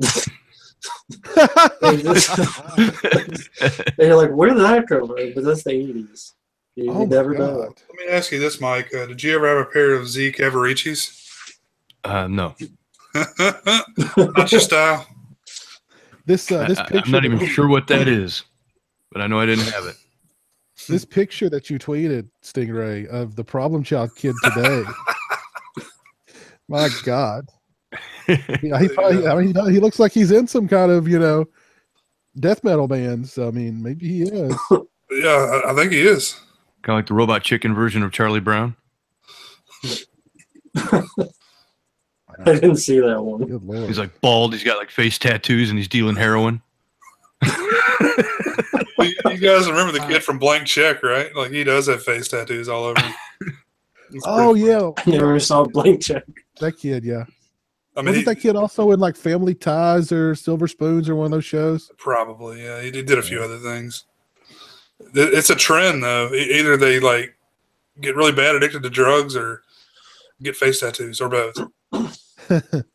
Well, I'm sure what happened to Corey Feldman, he wasn't the only one. Yeah. Dealing with that kind of shit tends to. Well, you guys know Amanda Bynes went completely insane after Nickelodeon, but are you hearing all this crazy Nickelodeon talk about this guy who's like the showrunner for all these kids shows? He's like this huge pervert and pedophile and, you know, foot fetishist and like, you know, just really creepy stuff. Have you guys heard anything about that? No. Yeah, so I mean that kind of makes sense why some of these kids coming off those shows are losing their minds, because I mean there's some Jesus. Yeah, I mean, like, yeah, I was just digging the extra footage on the decapitation scene. That was pretty sweet. that was good. Yeah. But yeah, that's another reason for me to fucking hate Nickelodeon. Jesus, nickel and diamond motherfuckers. Gives a whole new meaning to Good Burger, huh? It was actually the dude he like wrote Good Burger. He was in Good Burger, like the big fat dude. Yeah, he was also on was the head of the class. Head of the class. Yeah. Oh yeah. shit! Yeah. I remember hearing about that dude. Wow. Look that dude up, man. There's a lot. Yeah, he's a real pedophile piece of shit. Yeah, it's look like that that dude guy up, from Return of the Living Dead. He was kind of the same way. He worked on a lot of kid stuff. Yeah, for Nickelodeon. Yep. Yeah. God. Yeah. I think that people that are into that stuff, like they seek out ways to have kids in their life, you know, like scoutmaster, teacher, yeah, or, you know, they put themselves in a position of power over children. Exactly. Yeah. Yep. That's well, that dude, Brian Peck is that dude's name. He's convicted. I mean, he's been convicted of that. And even though he'd been convicted, he was still working with kids, you know, on like Nickelodeon shows. They had to know it, but they still employed him to work with kids. That's insane. Insane. Yeah, they talked about him quite a bit in that documentary that talked about Bryan Singer and some of the other guys. What is it? An Untold Truth or something, whatever it's called. Yeah, I forget, but that's a pretty shocking documentary that we're finding out is apparently very, very true. A lot of that stuff is, Open Secret. Open Secret. That's it. Yeah. And it's on YouTube in its entirety, so I'd recommend everybody to go watch it on there. I wonder what happened to Miley Cyrus. Wasn't she on Disney? She was, yeah. And she kind of lost her shit after Hannah Montana. Yeah. I mean, I wouldn't call her behavior normal. Yeah, definitely. Or healthy. Yeah. Yeah, I don't know what motivates them to go get like prison tattoos either. Like they get like tattoos that look like somebody did it in their kitchen or something. I imagine some of it's probably trying to break the stereotype mold. Like in case of Miley Cyrus, maybe she didn't want to be known as Hannah Montana for the rest of her life, so she went completely opposite to try to shake the image or something. But who knows? It could have been a result of abuse or something else. Wouldn't surprise me. Because even adults, I mean, George Reeves, who played Superman, eventually committed suicide because he couldn't get away from the stigma of being Superman. Leonard Nimoy hated being Spock after the first episode, series ended. He wrote a book, I'm Not Spock. And Captain Kirk was talking about people that go to conventions have no lives. And they didn't want to be typecast. They wanted to continue to work, but they didn't want to always be known with a character. So can you imagine that in a child's perspective? They don't even have the capability of dealing with it, and adults couldn't deal with it. So it's got to be rough. And a lot of these kids, their parents put them up to it. It's like, oh, your baby should be a model, and next thing you know, they're modeling stuff, and then they'd be in a commercial, and they've never been a kid. They've never had a normal life. They've never been allowed to grow up and be normal people. All that shit mixed together with a little bit of touchy-feely pervert bullshit, and you got yourself a cocktail of disaster. Exactly. Yeah.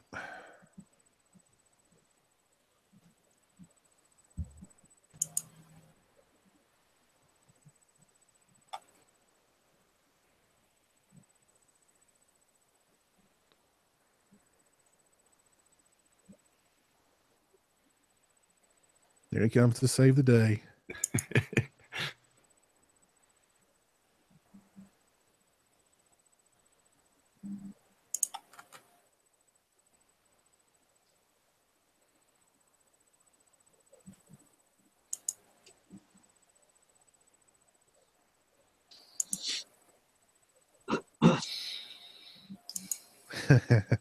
and that's Ricky. That's Ricky reaching for Santa. So he's just seen Santa get blown away right in front of his eyes too.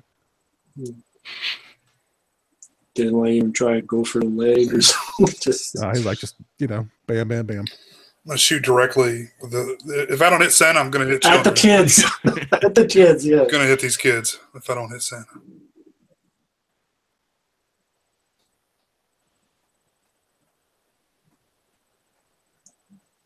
Cop's an idiot, like as if no one else is in a Santa costume around Christmas. It's shooting like right, at the kids. Exactly. He's surrounded by kids. He just opens up, bam, bam, bam.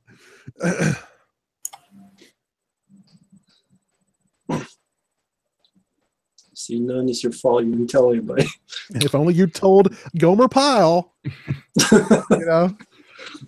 You gave him the Gremlins rules for Billy. Exactly. Yeah. Never let him drink alcohol. Don't mention Christmas, and for God's sake, don't make him dress up like Santa Claus. 3 rules. And don't let him have titties after midnight. There you go. Exactly. No titties, no alcohol, no Christmas. You'll be fine. Yeah. I do feel like she is like kind of responsible for that. Yeah. I mean, I don't know why she would. Maybe she felt that she didn't want Billy to be looked at as different. She was trying to help him be normal, and she felt like if she told him, then they would be afraid of him or think he was a freak, and he would continue to deal with negativity from people. So she figured if she put him out there clean slate, nobody knows him, give him a fresh shot. I don't know. That was just maybe that's what she was thinking. I don't know. Yeah. But why would you feel like a freak if it's like, oh, his parents died from guy with Santa Claus? Well, back in those days, he grew up in an orphanage. If you grew up in a halfway house or an orphanage, or you were deemed by especially people your own age as being different or weird. Oh, that's that kid that grew up in the mental hospital, or she didn't want any stigma to follow him. I'm just reading. Yeah, but didn't she tell him he wasn't an orphanage? They just didn't tell him the Santa Claus part. Yeah, why? We'll just leave the why out of it. The why, yeah. Well, because there'd be no movie. Santa Claus there was titties, there was blood, there was poor kid. Have you met my boss? If you met this lady, which they didn't get the actress for the second one, unfortunately. No. When she gets her head cut off. Yeah, so it wasn't quite as satisfying. satisfying. It's like, it is, but it's not. Wasn't quite as satisfying as it could be. Yeah. Yeah. Ricky did avenge his brother, though. Or at least her twin or sister or something. And not the same actress, sadly. And then he's not even out the door yet, and he's already pulling that 45 out. What's his story? Where did this take place? You guys know? It was shot in Utah. I'm not sure where it took place. Well, I guess it never actually says, but I just see the beautiful scenery in the background there. Yeah.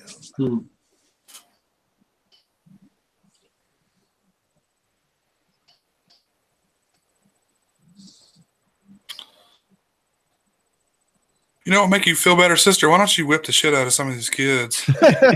Yeah, I know it would make you feel better. Here, beat the shit out of one of these kids. Here's a belt. Get your belt. Let's find the cutest, most innocent. Mother Superior can't walk anymore, so come over here and lay across her lap. So is that kid in the back, Ricky? That's Ricky in the back. Yeah, that's okay, Ricky. Ricky. In the back,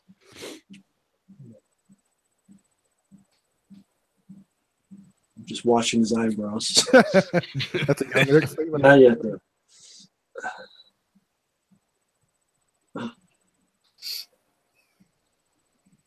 Speaking of Eric Freeman, theericfreeman.com for all your Silent Night, Deadly Night 2 swag, personalized and autographed by Eric Freeman. Including the trash can you got back there. Including the trash can I've got right over my shoulder. That's THEE, ericfreeman.com. Would that be your favorite or the first one, Piz? Oh, gosh.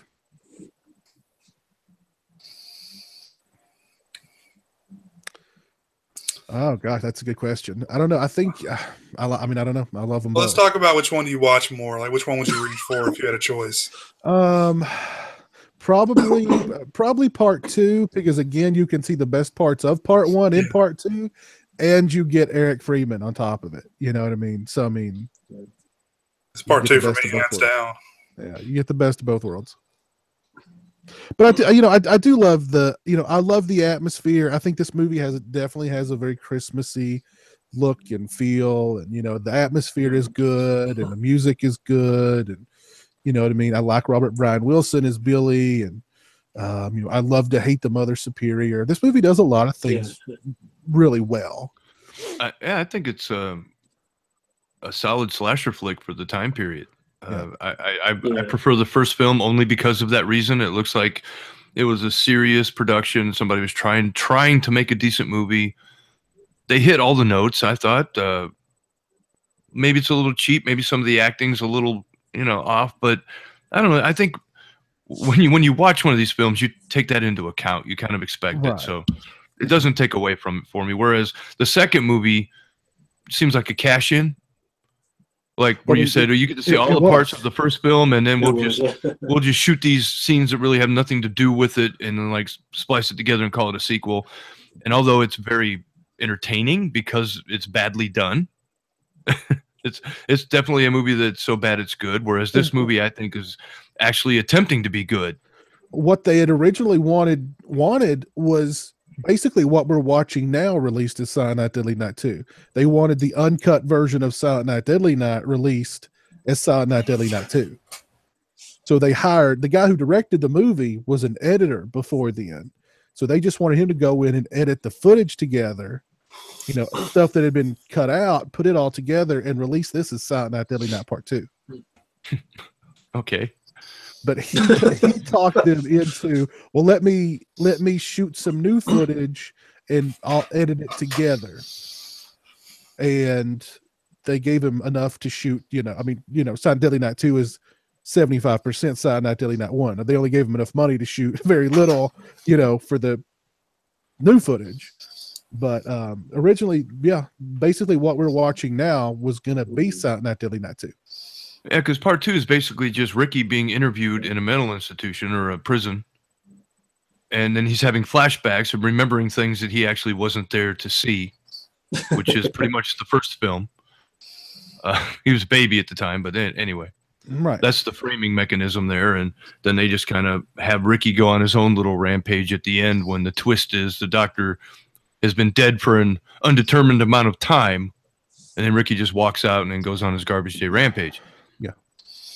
Entertaining as it is, though, it's not a cohesive project. So for that reason, the first one wins.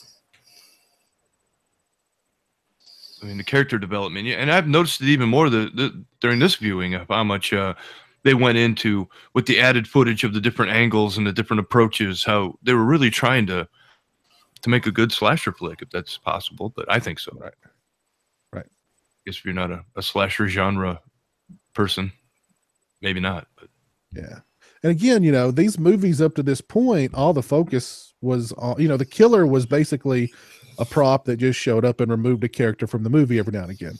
The killer is the main character. He's the main, he's the main character development in the movie. And he is ultimately a very sympathetic character. Yep. What's your thoughts on the film, Jay? I pretty much agree with you guys. Is it a Christmas movie? That's the question. That I don't know if it qualifies. It's a popular question here lately. The guy's dressed as Santa Claus for 90% of the runtime, but is it a Christmas movie? No, I think it's a decent film. It's not one of my favorites, but I know I'm in the minority there. Like Rambo said, I didn't grow up with it. I do remember the the VHS box covers very, very well, but I never actually watched it until later on in life. Would you say you have any problems with it, like whether it be the pacing or the story or the acting or? Yeah, I mean it's only an hour 25 minutes, so it's really not that long, and that's that's with all the extra footage put back in. So yeah, but I think that's good. really for this film. They get in, they get out, they tell the story. There's not a bunch of extra crap in there that doesn't need to be there. Damn. I mean, you get the full development of Billy as a character before he goes on his rampage, and realistically, how long could his rampage last during a 24-hour period or a 12-hour period? So I don't know. I think the runtime keeps it lean and mean. Sure. It's just, maybe a few pacing issues, but that, that's just me.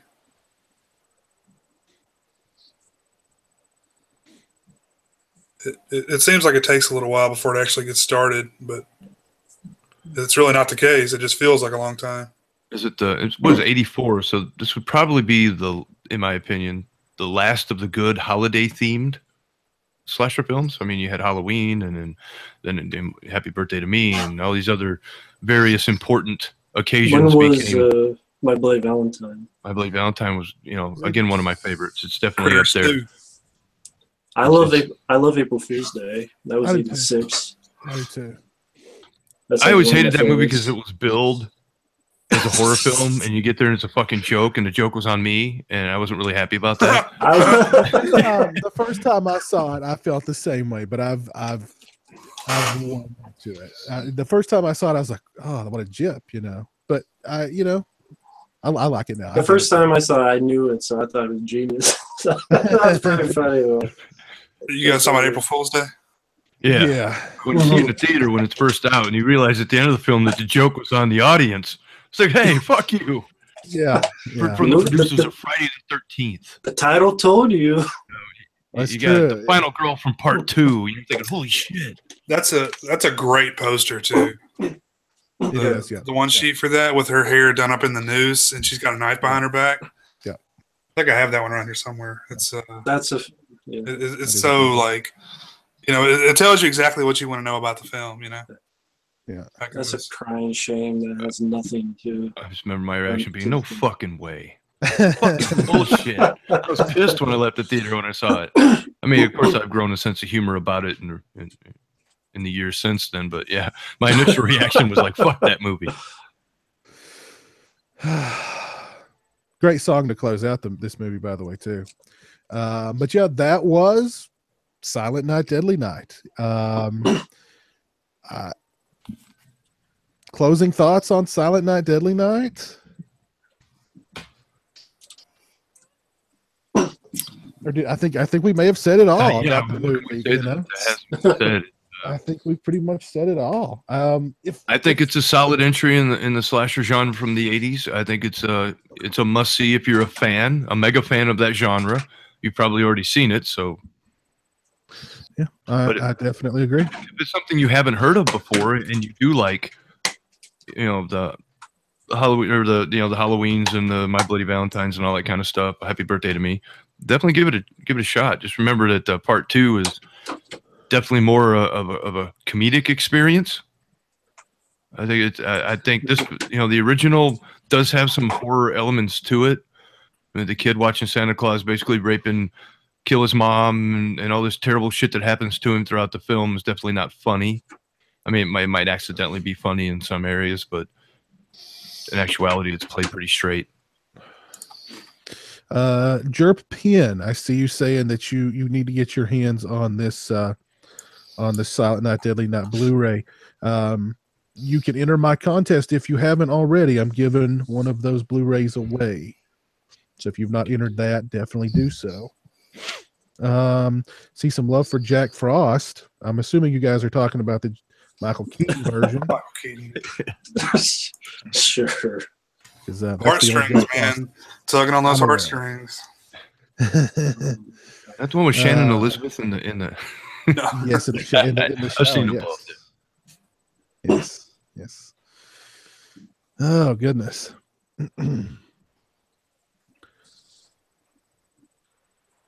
All right. I think we said it all about Silent Night, Deadly Night. If you haven't seen the film, by all means, you should definitely look into it. If you're a fan of 80s slasher movies, I think it's a must. I think it's definitely a must. Perfect time of the year to watch it, too. And perfect time of the year to watch it, too. And I think it's a perfect time for the spotlight. What do we got this week in Stingray? Stingray Spotlight. You know what? I boycotted it last week. You did. Were you going to tell them to rewatch the Lethal Weapon films and realize how awesome they really are?